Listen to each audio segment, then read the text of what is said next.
இயேசு கிறிஸ்துவின் இன்ப இனிய நாமத்தில் வாழ்த்துகிறோம். இன்றைய வேத வசனம், அவர் அவர்களை நோக்கி, நீங்கள் மனுஷர் முன்பாக உங்களை நீதிமான்களாக காட்டுகிறீர்கள், தேவனோ உங்கள் இருதயங்களை அறிந்திருக்கிறார். மனுஷருக்குள்ளே மேன்மையாக எண்ணப்படுகிறது தேவனுக்கு முன்பாக அருவருப்பாயிருக்கிறது.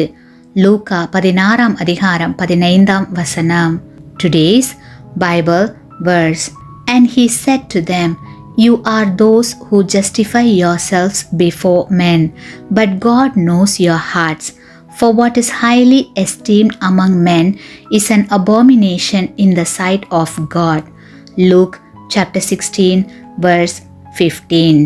நம்மளுடைய மக்களிடத்தில் ஒருவருக்கும் உண்மையை நேருக்கு நேராக சொல்ல தைரியமில்லை. வெளியரங்கமாக மக்கள் நம்முடைய முகத்திற்கு முன் பேசாமல் இருக்கலாம். அதற்காக குற்றம் இல்லாமல் போய்விடுமா?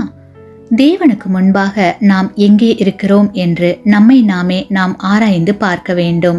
அநேகர் நம்மை புகழலாம், ஆனால் உண்மையிலே நாம் எப்படிப்பட்டவர்கள், நாம் எவ்வாறு உள்ளோம் என்று சிந்தித்து பார்க்க வேண்டும்.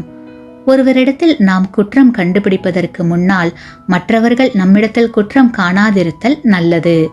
கிறிஸ்துவுக்குள் அன்பான சகோதர சகோதரிகளே, இந்த அருமையான காலை வேளையில், தேவனே, என்னை ஆராய்ந்து அறிந்து கொள்ளும், உம்மை வேதனைப்படுத்தும் வழிகள் என்னிடத்தில் உண்டோ என்று அறிந்து என்னை உம்முடைய நித்திய வழியிலே நடத்தும் என்று நாம் ஜெபித்து வாழ்வோமானால் எவ்வளவு நலமாக இருக்கும். ஆமேன். நீங்கள் பெற்ற இந்த ஆசீர்வாதத்தை மற்றவர்களோடு பகிர்ந்து கொள்ளுங்கள்.